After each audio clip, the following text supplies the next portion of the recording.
Welcome to Reflections, a program where we discuss values and virtues for the transformation of the individual and the society in general. I am Father George Ehusani, and I have with me in the studio today Dr. David Igbokwe.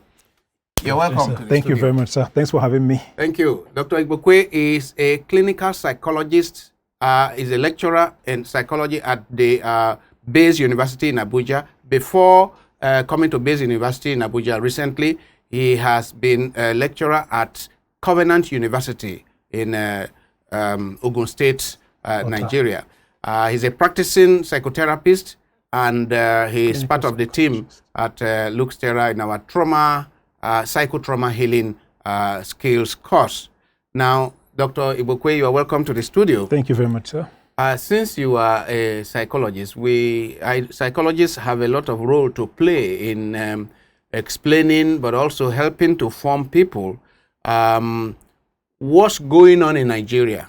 I would like us to really discuss the new scandal, Yahoo Yahoo boys, the online scam, and then the what has brought Nigeria down on our knees once again in the international community, the disgrace, the shame on account of 77 people arrested in the US, and almost all of them Nigerians. 80 people are arrested, and 77 of them being Nigerians, guilty of all kinds of online criminal activities. What is going on with values in Nigeria? If so many Nigerian young men and women are involved in criminality all over the world, between the time the young man called Okeke Invictus was arrested and his fraudulent activities exposed, and now there has been so many. Right now, what we are seeing is that various countries are carrying on arrest of Nigerians, including Nigerian students. They are busting their, hideouts, and they're arresting many Nigerians. And so it's a big shame for us.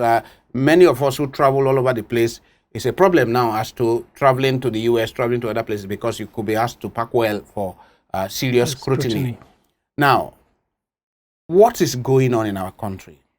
When we link this Yahoo Yahoo boys issue with the monumental corruption in the land, what's going on with values?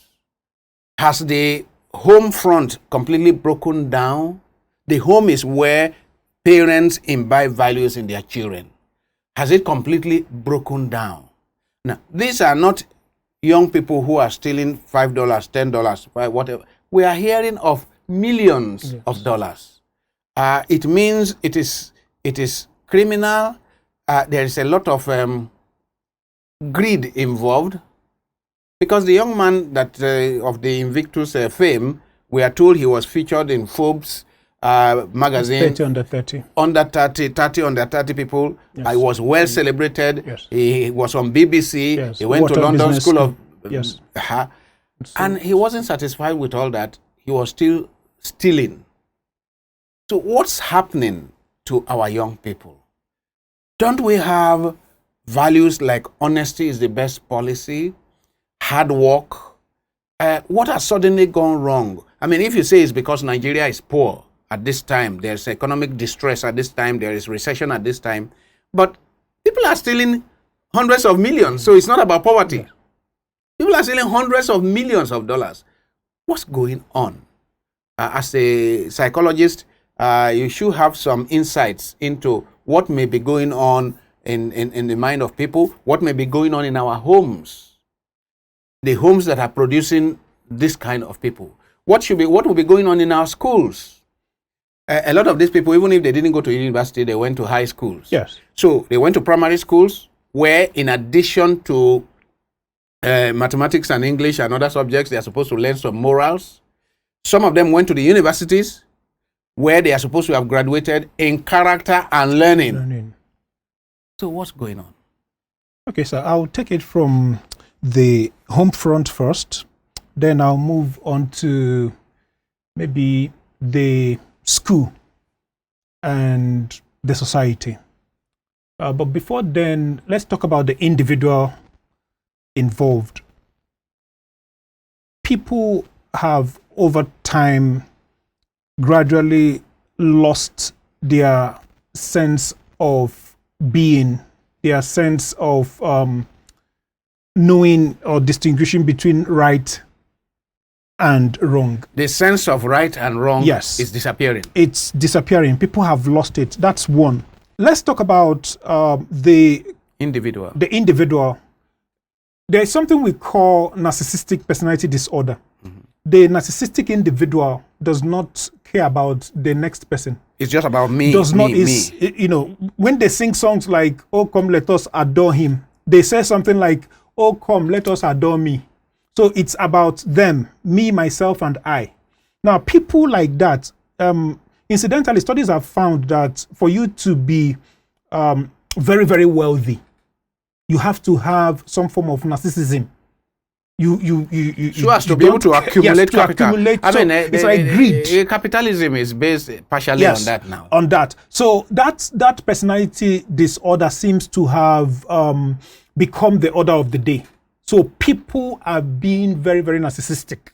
They don't care what it is that would happen to the people that they are going to steal their money. They don't care what happened to the next person. They just believe in accumulating. So that's about the individual. Let's look at the family front. Most homes don't instill values into children again. When I was growing up, my grandmother and my parents would beat you for working with somebody they do not approve of.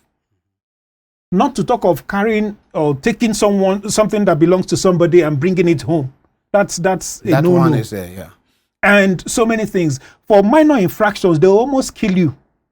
And then they used to tell us, remember the child of whom you are. So all of those things, they are going. Kept some of us going till we became adults. Now, people don't talk about that.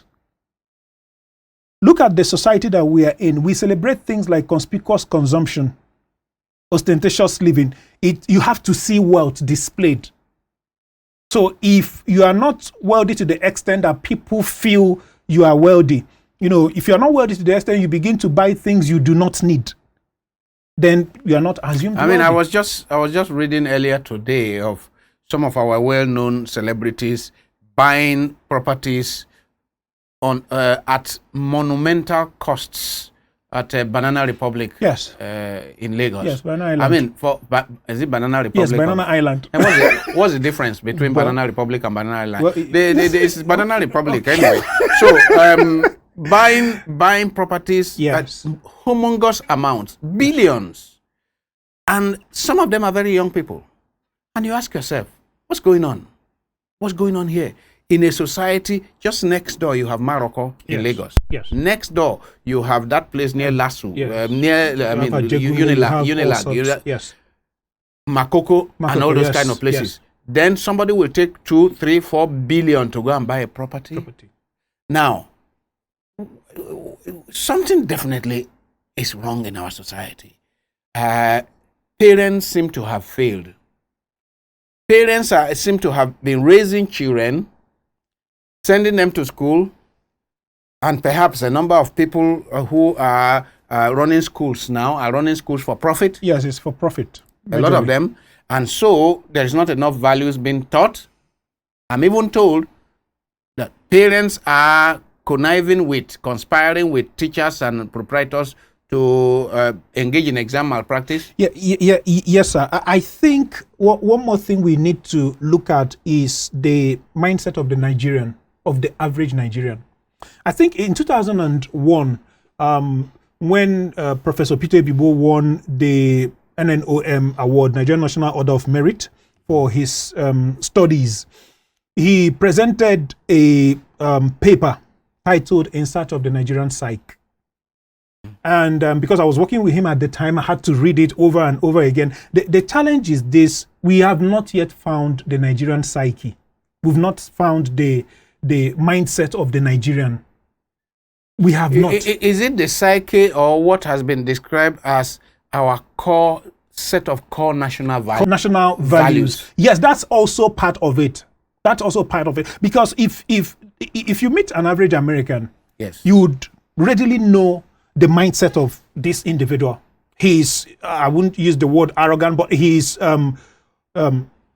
straight talking, forward talking, very confident. He knows where he's going. He talks about his nation with pride. We don't have that well, in as Nigeria. for talking with pride, many people are not proud of this country, unfortunately. Thank you, sir. And for it's sad. I mean, we would like to belong to a country that we are very proud of. But if your country cannot provide water for you, it cannot provide road for you, cannot provide security for you. Security, for yes, particularly if you are stuck with armed robbers now, there is no. It's difficult to be very proud of that country. So our leaders need to do quite some work on building, helping to build that sense of pride in one's nation. Yes, so to a large extent, before we talk about the leaders, to a large extent, this should move from the family level to the school level, then before you get to the societal level. So what are families teaching their children? When you see your child flaunting wealth, I am a university lecturer.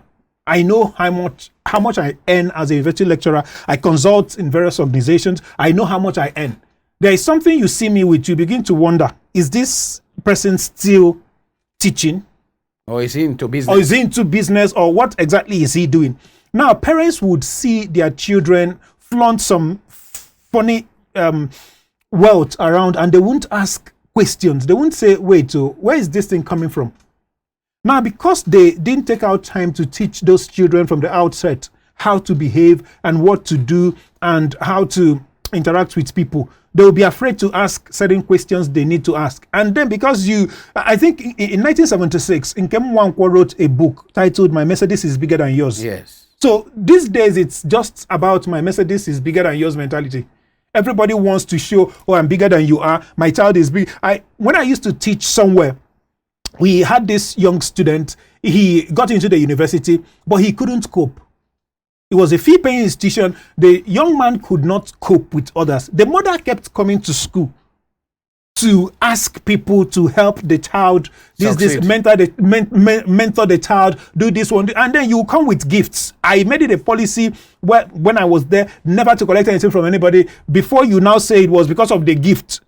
So even if you show up with someone, no, wait till this child graduates, so that I'm not no compromise. Yes, I'm not compromised. My judgment is not clouded by whatever it is. So that was how I lived. But this particular child, the mother kept begging people within the department to assist the child, mentor the child. That was the word she used.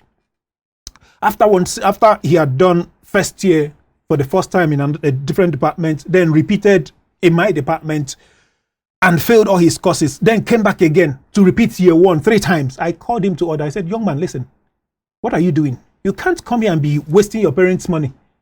You pay almost $1 million per semester, and then you eat, on the big side, and then you eat and eat and eat. So if you check all of these funds you've been investing, a young trader would have gone so far with it. Get out of here, go to a different place that is very flexible, that you can cope, and then live your life.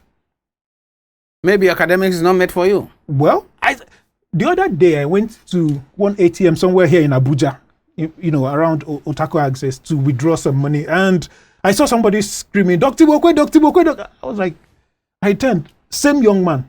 He left the school, went and studied, graphic design.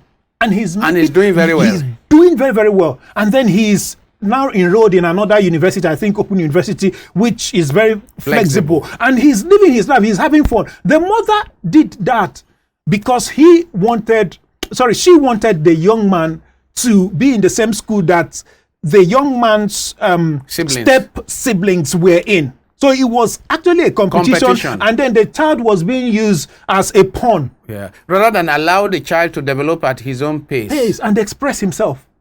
So because people are now having that mentality of my Mercedes is bigger than yours, my child is doing better than you and than yours rather, that's what is causing all of these issues.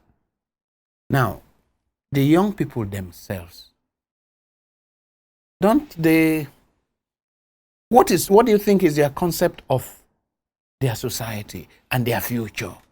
I mean, is it just about, you say it is me, myself, and I. Is it also about now? Yes, sir. Let's look at the concept of delayed gratification. In 1978, M. Scott Peck wrote a book titled The Road Less Traveled. Mm-hmm. He talked about delayed gratification, and he defined delayed gratification as scheduling your pains and pleasure in such a way that you go through the pain first and then have your dessert after. Yes, have your dessert rather than eat the dessert beautiful first. Before eating the main course, main meal. So now we have people who do not know how to delay gratification. You spoke about childhood and parenting. Perhaps we can link all this back to parenting. Yes, because they are not taught, sir. Yeah, these things are caught. They are not taught. These are values that are caught. Yes, not taught. Not taught. Now, the child has to learn by watching the parents and by listening to parents that instant gratification is destructive. Is destructive. And that to build a strong personality, a successful personality, a disciplined personality, you need delayed gratification. And the child has to be taught from the very early stage, from age 1. The child has to know that you cannot have everything as and when you desire them. Yes, just to add to what you just said, what did M. Scott Peck say about, that's the renowned psychiatrist, say about learning how to delay gratification? Learning from disciplined role models. To the child, the parent are the prime, they are supposed to be the prime role models. They are the gods that they see. Yes. So if the child is not shown how to behave, if the right models are not presented to the child while the child is growing up, definitely the child would have nothing to exhibit at the end of the day. Now, what we are saying, so we have to look at the parents. What we are saying in effect is that we have a generation. You know, Wole Soyinka had lamented the lost generation. Yes, lost generation. Now, that lost generation has seared another generation. Another generation. And that generation is not only lost, that generation is burying the future. So-called microwave generation. Yes. Yes, so everything is instant.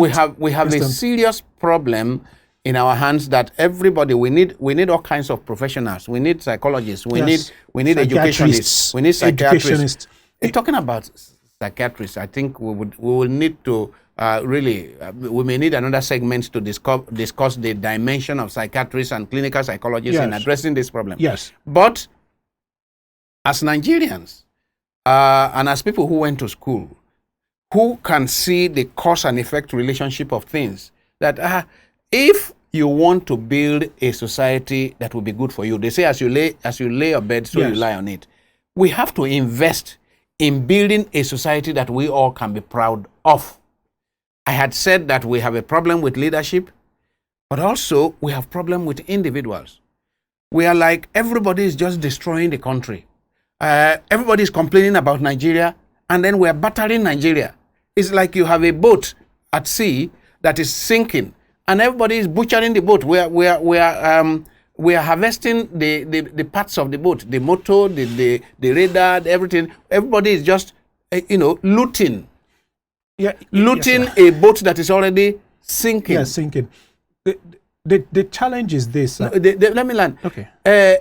Do people know that when the boat sinks, all of us will sink with it?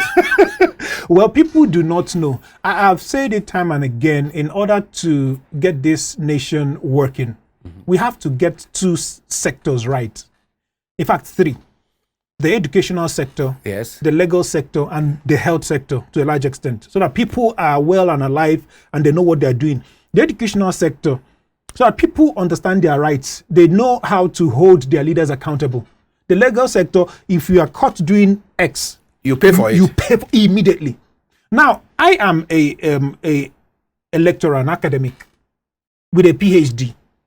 I know how much I earn, and I know how much our so-called lawmakers, who incidentally are not making any laws, how much they earn. They will tell you for sitting at home, sir. They will tell you they are making. They are not making any. We've not seen any. Nothing is. If you look, we are all joking in this nation. Sometimes when I go to other countries, immediately I get to the airport on my way back, I'm just like, again. It's not that some of us. Why don't you go and stay there instead of? No, sir. I believe in this nation. You believe in it? I believe sincerely. I've had opportunities time and again, but I believe in Nigeria so much so that I've invested all my life, so to speak, to see how we can get things working in Nigeria. I know at some point things would work, but sir, sorry to say, it's not going to be in this generation. That is the truth. It's not going to be in this generation. Do the permutation, do the mathematics. Generation means 25 years old. Sir, check it. So you are saying that it may not be better in my lifetime? I'm not saying so. I didn't say literally in your life. So you're going to live very long. You are going to be with us for a very, very long time. But I'm saying, sir, it's even the 25 years we are looking at is too small to correct or right all the wrongs. The people we should be looking at are the people that are going to be born, not the people who have been given birth to. Come on, this is too pessimistic. No, sir, it's not pessimistic. I'm being realistic. I'm a psychologist. I deal with adults. I deal with children. I see how people think, and I am shocked. I'm like, what is happening here? Are you saying that if there is a wonderful leader that emerges tomorrow, wonderful leader, charismatic, highly talented, sacrificial, who gives an example? Lee Kuan Yew. Who gives an example of what a leader should be? Are you saying that in 10 years, hence, that we cannot have a turnaround in this country? Sir, we'll have as much development as possible, but it wouldn't be the Nigeria you and I want to see. Okay, we will still have some. We'll still have so many. We'll have to prune all of these people who are the so-called Yahoo boys. They have children. And the children have already been indoctrinated. They know what is happening. They have their mouth. Some patients, when I treat some people, they'll be like, my mouth has enlarged. There is no how I can reduce it again. That have been. But if there is law will the law will reduce the mouth, right? Yes, but the law won't reduce it overnight. So it has to take a long time. Help me tell them that if their mouths have been enlarged on account of corruption, if their mouths have been enlarged on account of Yahoo Yahoo, that God will give us leaders in this country and law that will help panel beat the mouth and reduce the mouth and reduce the consumption and reduce the taste even. Yes. The taste for things. Because this country has to move on. It has to move there on. is no better place than home. I mean, when one thinks of, opportunities that one has had, like you are saying, and you decide that this is my country. This is my country. And this is where I can make contributions to make the society better. And then as you are trying to lay the blocks, then others are pulling down the structures. Thing down. There is a problem. It's a problem. And how can a young man like you be saying to me that we are not going to see something better even in modern generation? Sir, if you look at it very objectively, I know you are looking at it from the pastoral perspective. Yes. We believe, I'm a faith person. I'm a Christian. You are saying that from a psychological point of view. From a psychological and a realistic perspective, I have evaluated. I think about this country every time. I run permutations in my head. I look at things. I've looked at the trajectory where we are going as a people. What you are saying will not happen in 2023. We are not going to get that leader in 2023. Why don't you believe that we can get such a leader in 2023? Sir, these things don't work by faith, sir. They don't work by faith? They don't. I'm a man of faith. I know, sir. I'm a man of faith too. But we have to. The way things are going, if you watch the trajectory, where we are going does not seem to be it. So we, as a people, need to make up our minds and say, listen, enough is enough. This is the direction we are going as a people. Okay, what is the national philosophy? What is our goal, our vision as a nation? Where are we going to? Where is the roadmap? Where is the template? We want to move 100 million people out of poverty in 10 years. Right? We want to move 100 million people How have we been benchmarking it, sir? Where are we now? Where do we intend to go? What are the strategies we are putting in place? This is not the kind of guests I want. This is not the kind of guests I want in my program. I want people who come and give us hope. Sir, I wouldn't lie to you, sir. I am a very objective person. And I have always been like this. I tell you as it is. Look at this, look at it. I put all of the, facts On this down. note, we have to end this segment because you are not very hopeful about Nigeria. I have been speaking with Dr. David Igbokwe, and I thought I would hear something very positive about the fact that in less than a generation, Nigeria can be turned around. But he is saying that even in more than a generation, the way we are going is not likely to turn around. Let's let Nigerians prove him wrong. And let's turn around and build a better nation in 5 years, in 10 years, so that Dr. Igbokwe will be proved wrong. I'll still be here. God bless you. God bless you. Thank you, sir. Yeah. As a Pan-Africanist, nothing has pained me more than this idea that the North is educationally backward. Because for me, it goes to the core of racism, that black people are accepting, I'm stupid, yes, I am stupid, lower the mark for me. That's basically what the So that's what you mean by lack of a sense of shame. Exactly. How can we as Africans accept that a group of us in a part of Nigeria are saying, yes, we're stupid, yes, we cannot learn, so as a result of that, lower the cutoff mark so that I can pass. This is something that we as a country really needs to say, this is unacceptable. We need to be able to say, no, there is nothing wrong with the intellect of a northerner. There's nothing wrong with the learning ability of a child in northern Nigeria. What is missing, that they don't have the support that they need. And as a country, we should be able to say, no, as black people, we're not going to accept that there's a part of this country that says, I am stupid, I cannot learn. Those who have money, or even the very average person, he tries every penny he has, sells his property, and all. He now says, okay, they've killed the universities here. A-levels aren't even good here. You send your children abroad. You are running a risk. Seriously. You are bringing up, children are being raised in an environment that's not your own cultural environment. So they are going to imbibe funny values. And come back and you don't recognize your own children. Exactly. Then what investment have you made for your old age? They are out there in that country. And when they see the goodies out there, many of them, they become so skewed, they don't even want to come back. So you are going to have another generation of Nigerians who cannot relate with Nigeria. Then successful parents, in quotes, their children have done well academically, and they are going to be left to live their old age in misery and loneliness. You run a system where only the children of the rich get well educated. We are shooting ourselves in the feet. Because the educated and this elite are maybe about 5% of the population, which means 95% of the children are there. Mm-hmm. And among these 95%, probably there are the 50% of our geniuses and brilliant people that we have neglected. We have completely neglected them. Mm-hmm. Among the 5% children of the rich people, more than half of them will be useless anyway, because they have not learned to be trained. Yes. At the end of the day, the whole society has lost. Yes.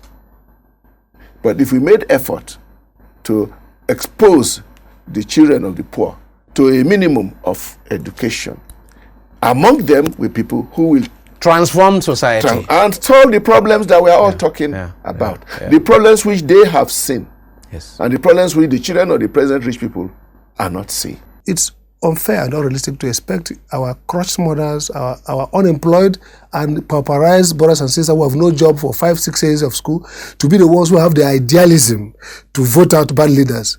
It can't happen. You need a change of demographics. It's the middle class people like us who have some degree of safety, some degree of convenience, and we can think about the problems. Look, why I can say no for now, for the purpose of tomorrow, is like an investor. You can invest more money instead of eating the money you invested. But people who are at necessitous, people who are at ground zero, from hand to mouth, are not capable of that level of strategic behavior of saying, we are not going to take this bag of rice. We're not going to take this 2,000 because they actually need the bag of rice for tomorrow, now. For today. Exactly. People are now looking back and say, no, if I have gold in my backyard, why must it be a cadastral office in Abuja that decides whether anybody can mine it? Yes. And there's some sense in it. Yeah, of course. Allow the states. You don't use the faith identity as a reason to tolerate injustice by a member of your own faith against others. I have with me in the studio, once again, Dr. David Igbokwe, clinical psychologist and lecturer at Baze University in Abuja. Dr. Igbokwe, you're welcome. Thank you very much, sir. Now, the last segment we had, I was not very happy because you were not very positive and hopeful of immediate change in Nigeria. I am hoping that this discussion will be more, positive.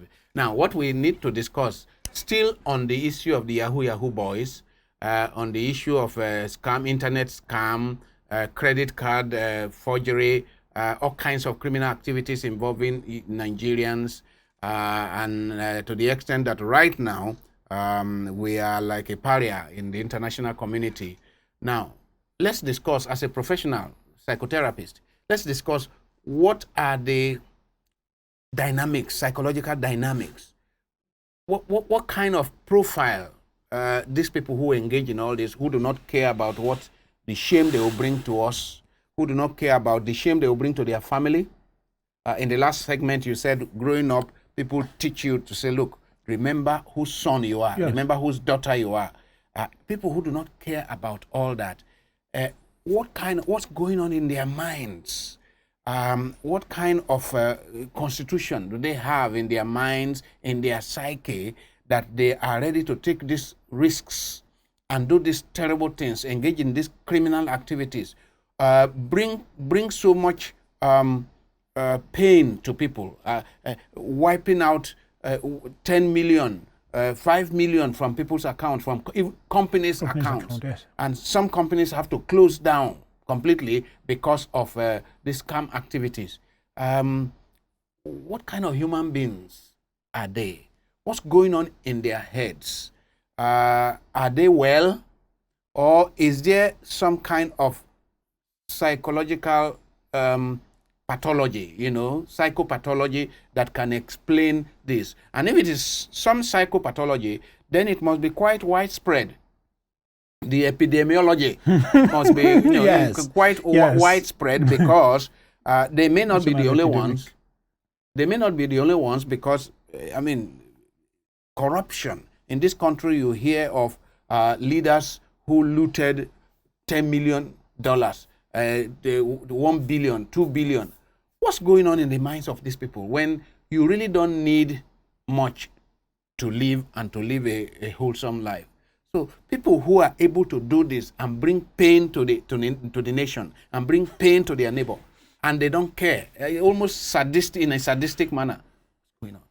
Well, there are so many psychological dimensions to it. During the first segment, I talked about people's inability to delay gratification. I also talked about the concept of narcissistic personality disorder. Sigmund Freud talked about anal retention personality. Sometimes these things start from childhood. They are personality disorders, actually. Sometimes people who are not able to, according to Sigmund Freud, he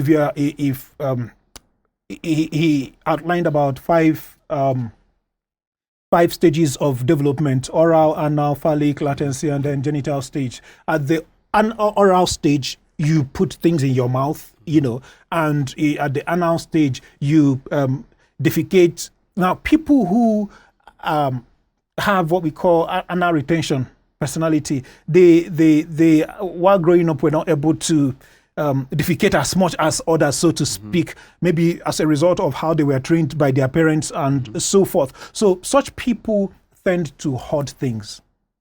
Hoarding. Yes. And then we have, people who have... Like rats. Yes, they now have hoarding disorder. Whether they are trying to hoard the money or whatever it is, one can't tell. And then some people are also sociopaths. They don't care whether it is for the government or for whoever. They'll just collect the money, whatever it is, just to keep to themselves. They do not have a feeling of what people are going through. So they don't care. Such people can steal, yes, without feeling anything. They don't even know what they are doing. They don't care, and they'll tell you it's their right. So for such people who are that sick, who can steal take what does not belong to them and cause pain without feeling it, it is only law The that law, can yes, checkmate them. it's the law. that The can law as checkmate we them. have it now, sir, cannot do it. The law It has as to well. be more stringent. You know, sometimes I look at, we are, to a large extent, you know, I said it during the last segment, we're actually joking in this country. We are just throwing tantrums. You see, when people are watching, you know, when I counsel parents who have issues, I tell them, listen, you think you know what you are doing. The children are watching, they will be worse than you. M. Scott Peck in 1978 talked about they do as I say parents and not they do as I do. Children, because you are modeling your behavior to them, they are learning. When you beat your wife and then In the presence of your in children. the presence of your children and you think they are not watching, they will go to school and do the exact same thing. They will get mad, they will have girlfriends and do the exact same thing. And then you are now sitting them down and telling them, listen, it's not right to beat women. Who are you deceiving? They will do what they have seen you do, not what it is you are saying to them. So today we are seeing the legal system that is very partial to a large extent. Is it the legal system that is partial, or The people administering operators of the sir, system? they're one and the same thing. Because it has to take a very partial individual to operate a partial legal system. If you're a forthright, straightforward person, you will not allow such things happen. So it means that the structures can be right, the legal structures can be right, but then The if you have administrators, crooked individuals, Yes, who are they will running them. exploit whatever loopholes they can find. Thank you very much, sir. And then sometimes, you wonder what kind of leaders we have. They can't project, they can't see into the future. They don't have the capacity for abstract thinking and complex thinking. Ask them what Nigeria would be the next 20 years with the way it is going. Well, part of the problem is that I don't think our leaders really bother about next 20, 25 They don't years. think, sir. I think the next election. The next election, and that it's that's the inability to delay gratification. People who are not able to delay gratification will keep making this form of mistakes. That's why I said in the next 25 years, I am not sure. Don't bring back that Okay, kind sir, of discussion. I'm not bringing Don't it bring back. back the kind of discussion that I the said next I'm not 25 sure. Not sure. But on the point of leaders, they say a Yes. society grows great when leaders plant trees under whose shade they know they will never see. Yes. Meaning that, I mean, if you are going to plant a tree that in your lifetime is not likely to have matured, but you know that someday people will enjoy sitting under this tree, then you are a good leader. So good leaders plant baobab trees, oak trees, and so on and so forth that will survive them for many, many generations to come. But bad leaders plant pawpaw or banana that they can harvest the next. tree. Yeah, because Oranges. that's why you see in our society, let's say state governors and others engaging in projects that they want to launch. They want to immediately, and then they'll launch it, they'll get out of office, the thing will collapse. There are two types of pain, according to Jim Rohn: the pain of discipline and the pain of regret. Yes. The difference is this. If you reject the pain of discipline, you will have the pain of regret. Yes, it weighs pain. The pain of discipline weighs ounces, but the pain of regret weighs tons. So it's either we go through the painful process Of discipline. of saying, see, I have to delay this, I have to delay this, I have to delay this, I have to delay. Some of the things we have to ban. Nobody goes outside of the country for medical treatment. Fix the hospitals here. Nobody goes outside of the country to train his or her children. Fix the educational system here. Maybe I have Nobody. been, So have I not been trying to say? It's because I teach in. I've How taught can I have How can we have leaders in a secondary school and in university? who have to go overseas for treatment? Who have to have their children all overseas for schooling? Who have to go overseas for shopping? Who have to buy It the is building despicable. equipment, for their unacceptable, sir. houses from overseas? How will that country develop? It will not develop. It will not develop. So until we ban all of these things, we say enough is enough. Do we have people in your generation? Listen, do we have people in your generation? Because you see, it's not enough for us to talk here. Are you guys getting? Is there some network towards raising people of your generation that will fit the kind of profile we're talking about? Who can come and rule? Look, if you look at many parts of the world, those who changed the country, in fact, those who fought for independence in this country, they were in their 20s and 30s. Yes, sir. So if we keep crying and saying that the leaders are not allowing us to do anything, the leaders are not allowing us to do it, then you just grow old and do nothing. Yes, so sir. what are men and women of your generation, what are they thinking of doing? Sir, I don't know what they are thinking of doing, but two things I need to say. One, it was K. Anders Ericsson in 2006 that wrote this very interesting book called Cambridge Handbook of Expertise and Expert Performance. Within that book, he mentioned that it takes about 10 years to become an expert. In something. If you are willing. It was Malcolm Gladwell that espoused it, to the extent that people now know about it. It takes about 10 years. So if people are brought from wherever and groomed for 10 years, that this is the direction we want to go, this is what we want, not saying that, okay, you are from this place or you are from that place or you're from this other place, groom them for 10 years, change their mindset, help them think in a certain direction. Definitely, we will now begin to look at the next few years, concerning the change you're talking about. That's one aspect of it. Okay, sir. Sorry to break in there.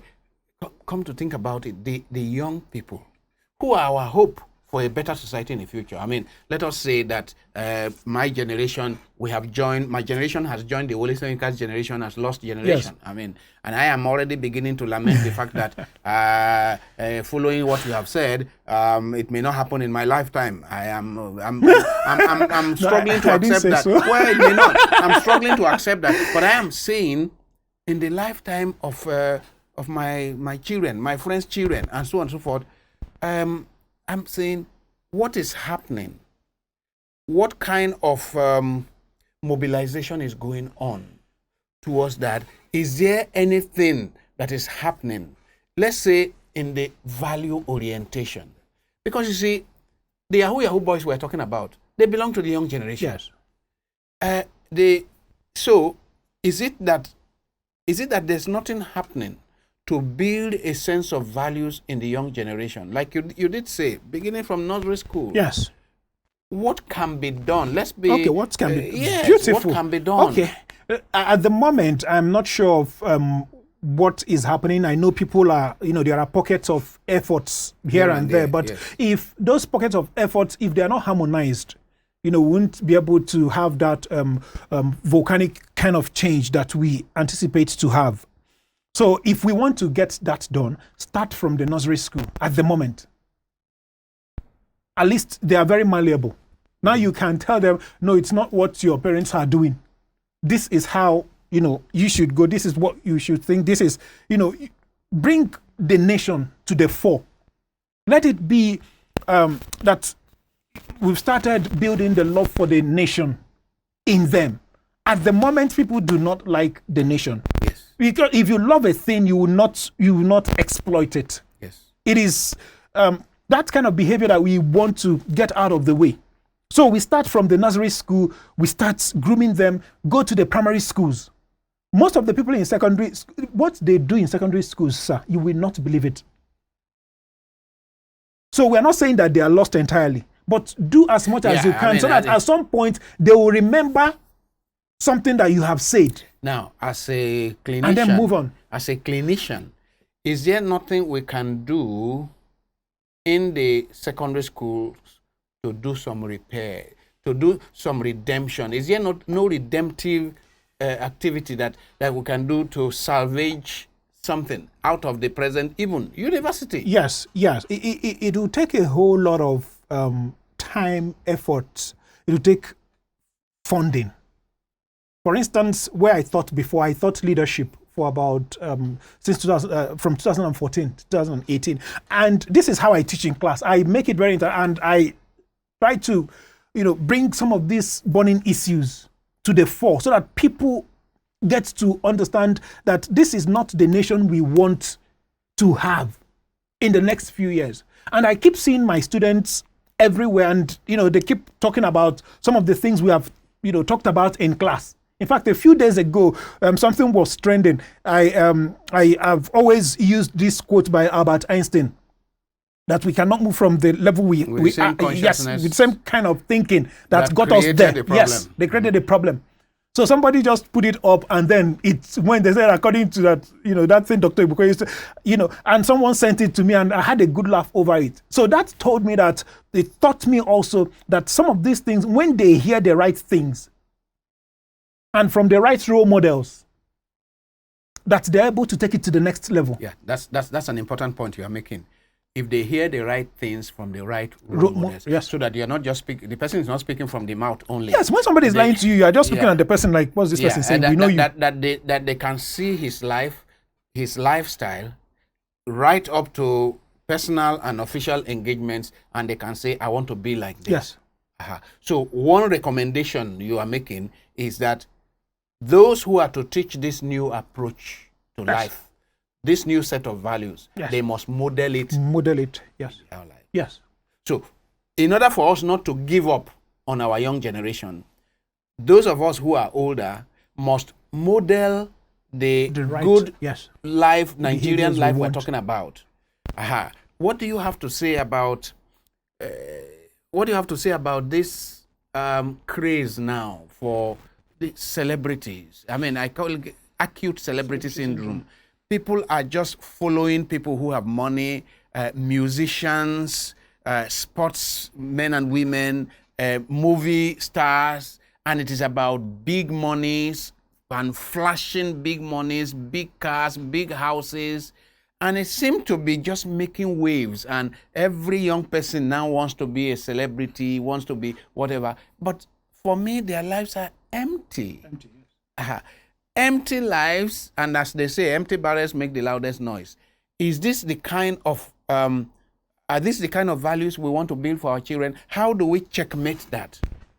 Well, this is a social media generation, so to speak, and when you see people, they are either checking their status or doing. In fact, I conducted a study on social media addiction with one of my students, and we noticed the pervasiveness of this addiction among young people.